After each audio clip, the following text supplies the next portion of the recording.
So what do these gangster rappers in the black church have in common?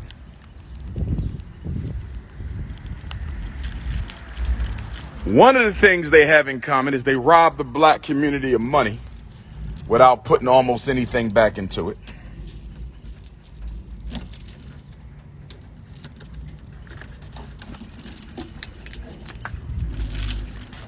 They rob the black community of its money without putting anything into it. They distract our young people with materialism for the rappers and heaven for the pastors. Materialism and life after you die.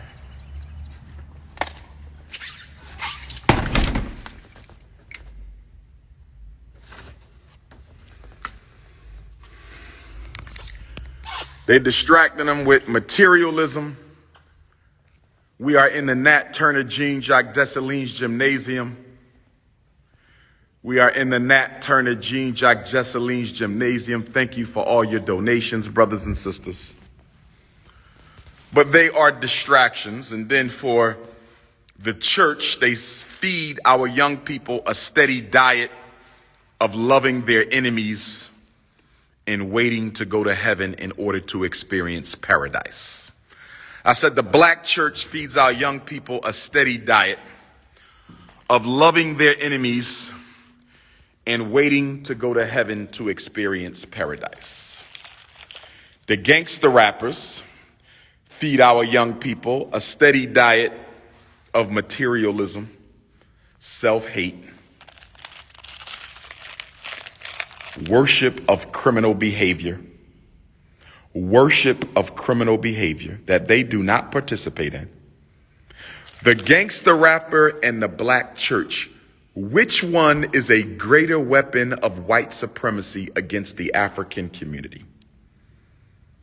The gangster rapper and the black church, which one is a greater weapon of white supremacy against the black community?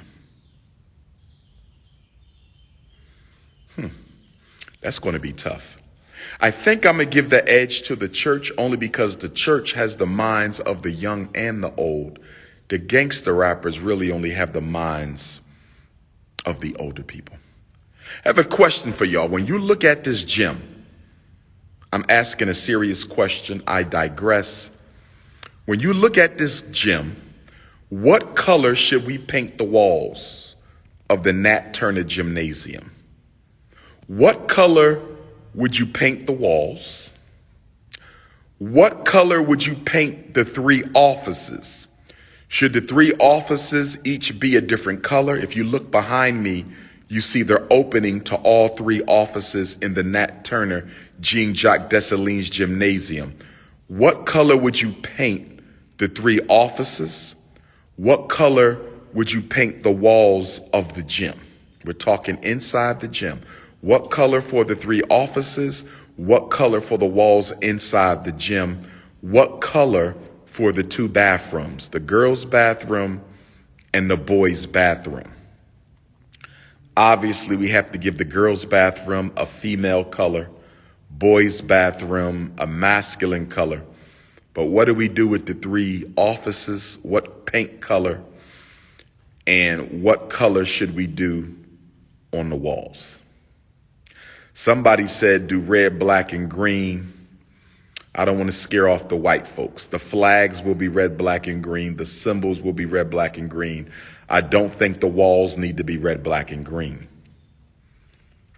I was going to do each section of the wall a different color, right? But I'm afraid that if I do each section of the wall a different color, since the Rainbow Gang has colonized the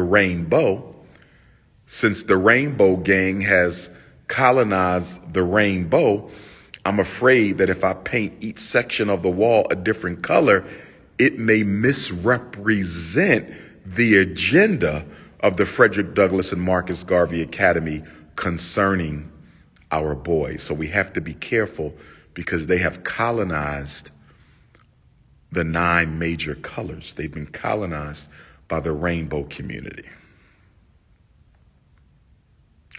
Brothers and sisters, We have to stop cooning. And when you see people like Jesse Lee Peterson, Candace Owens, Charles Barkley, Tim Scott, Kamala Harris, Barack and Michelle Obama, this is the problem that we have.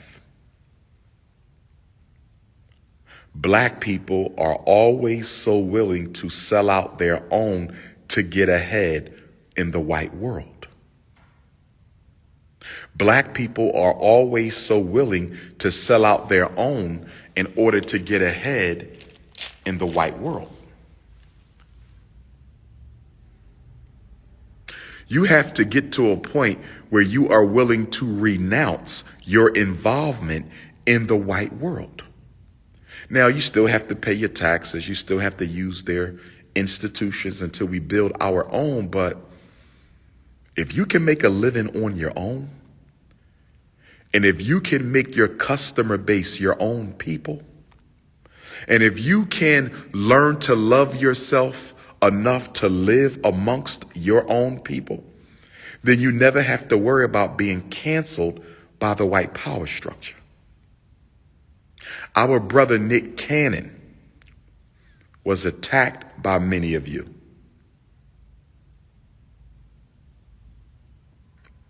And I defended Nick Cannon. I defended him, and I still do. Not because he redacted or modified or clarified his comments or agreed to be mentored by a rabbi. I'm not interested in any of that, but I defended him because at least as a celebrity, he has tried to serve the liberation struggle. Nick Cannon, unlike many celebrities, and he's towards the top of the celebrity pyramid. Nick Cannon is by no means at the bottom of the celebrity pyramid. Nick Cannon is at the top of the celebrity pyramid, and he, in being that high up on the pyramid, he still tried to keep it real. He tried to serve the interests of the Black liberation struggle, and I respect him for doing that. A lot of celebrities called him a sellout because he had to retract some things so that the European power structure could not destroy his economic foundation.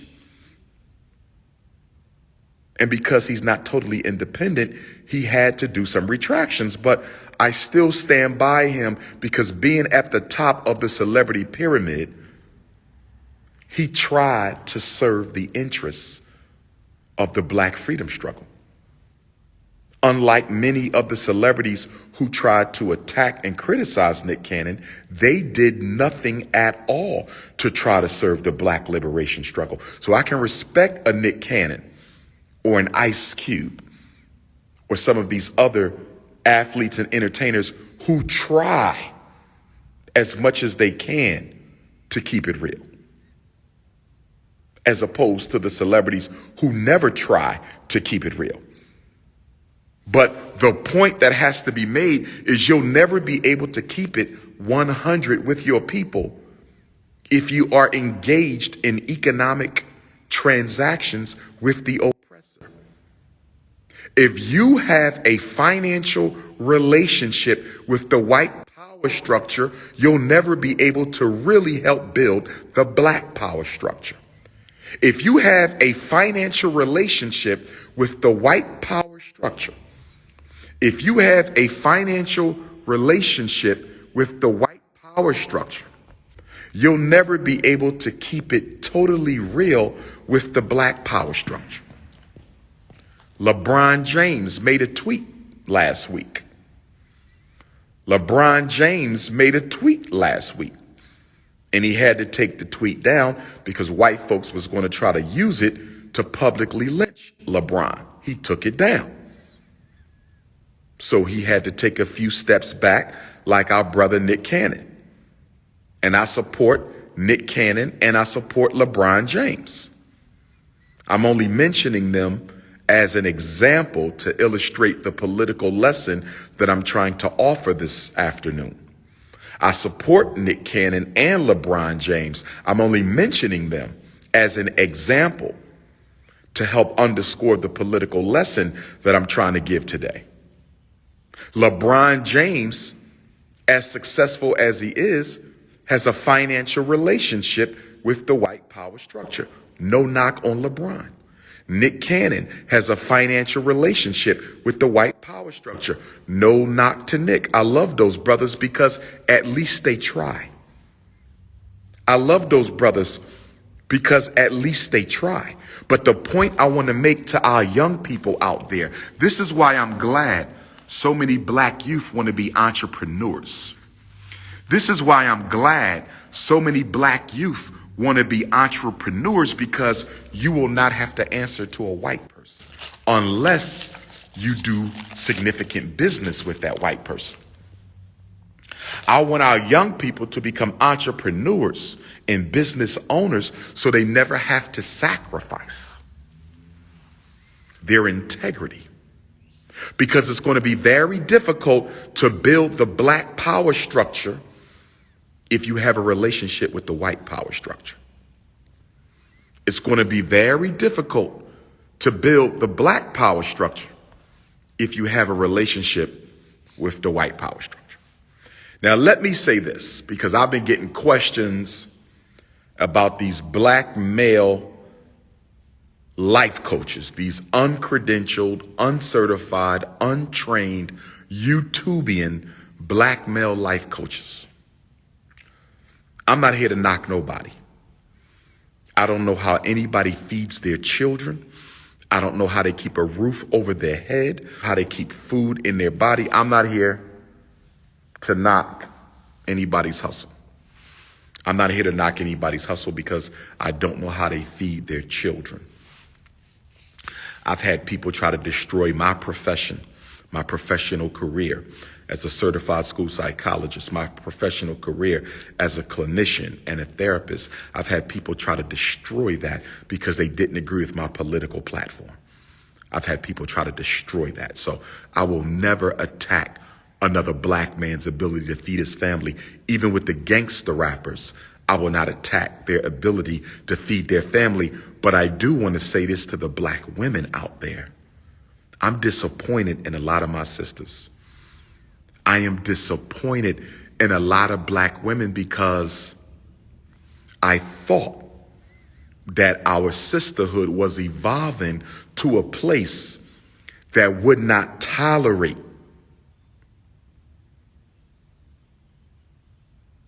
I thought black sisterhood was evolving to a place that would not tolerate slander and degradation of black women on any level for any reason.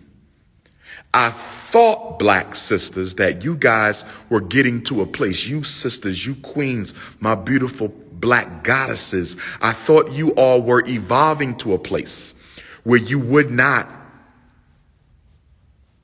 approve of Eurocentric slander and degradation and debasement and undue attacks on your integrity as a black woman. But I'm seeing black women, out of their thirst for male validation, entertain some of these Negroes who have no history of organizing in the black community. They have no history of fighting for our children. They have no activism resume at all. Why would you subject yourself to that level of insult? Why would you subject yourself to that level of degradation and undue criticism from a complete stranger? Because you're looking for male validation. That's why we need the Frederick Douglass and Marcus Garvey Academy. See, when this gym is fully restored, I'm going to offer some sisterhood circles right inside of this gymnasium. I'm going to offer some sisterhood circles right inside this gymnasium where I'm going to speak positivity and strength to our black women. I'm going to speak positivity. The sun has come out. Woo-hoo! Woo! Mama Oshun is here, baby. Mama Oshun is here. Orumila is here. Look at the sun. It just rained cats and dogs, and now look. The sun is shining on the Frederick Douglass Marcus Garvey Academy. The sun is shining. When we have our cookout, we're going to put a bunch of benches and tables out here for the cookout. We're going to have a lot of benches and tables right here in the Anna Douglas Amy Garvey Park. We're going to have a lot of benches out here in the Anna Douglas and Amy Garvey Park, brothers and sisters.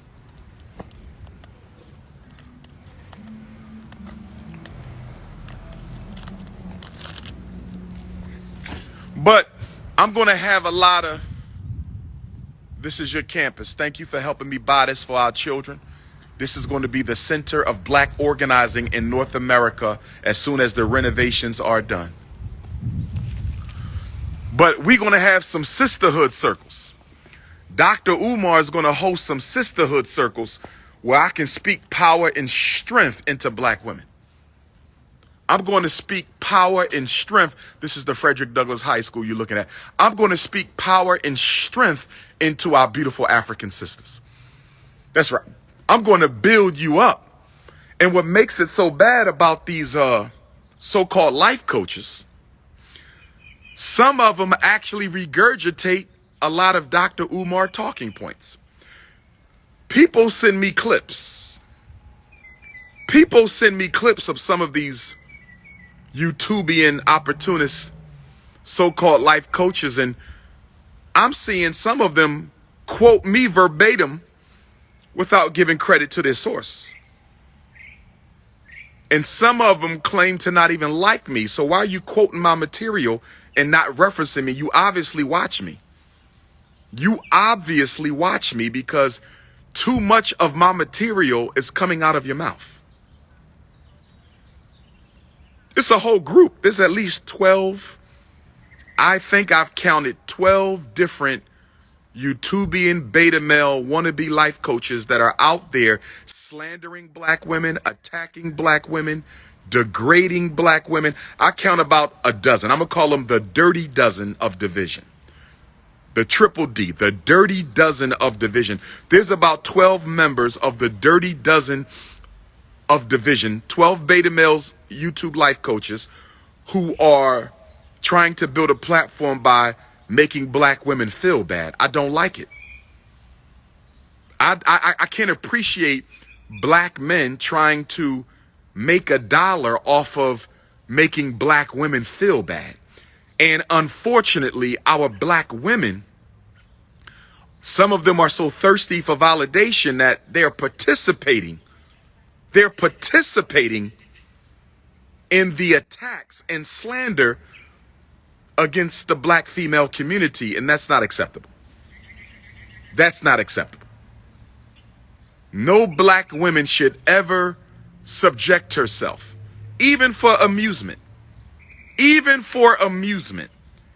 Even for amusement, the black woman should never subject herself to another man's condemnation. And what makes the condemnation so ridiculous for me, it's mostly superficial. Most of the assessment is superficial, brothers and sisters. It's superficial. You weigh too much. You don't have the right body type. You don't have enough education. You don't make enough money. This is European standards. This isn't African. That's not who we are. And black women are subjecting themselves for this because they want a black man so bad to publicly validate them. They're taking a chance at being totally humiliated because they're so thirsty to have a black man publicly validate them. That's why you're doing this, black woman. See, I want you to understand and overstand the same reason you go on these YouTubian beta male so-called life coaching platforms. The same reason you go on these YouTubian beta male so-called life coaching platforms is the same reason you stay in abusive relationships. It's the same reason black women stay in abusive relationships. It's the same reason black women stay Why do black women stay in a relationship where she's being exploited sexually, emotionally, or financially? Why doesn't the black woman leave? Talk to me, black women. We're talking about the unconscious psychology of abuse of our sisters. We're talking about the unconscious psychology of why black women would rather stay. Because a lot of black women feel that if a man does not validate me, I'm not good enough as a woman. And some of our sisters' self-esteem are so low that they will stay with any man just to feel like a woman. That's where this comes from, black woman. That's why I'm working on my For Sisters Only relationships and dating book right now. That's why I'm working on my For Sisters Only relationships and dating book right now, because I want you sisters to understand what makes you get on YouTube and let a man destroy you like that.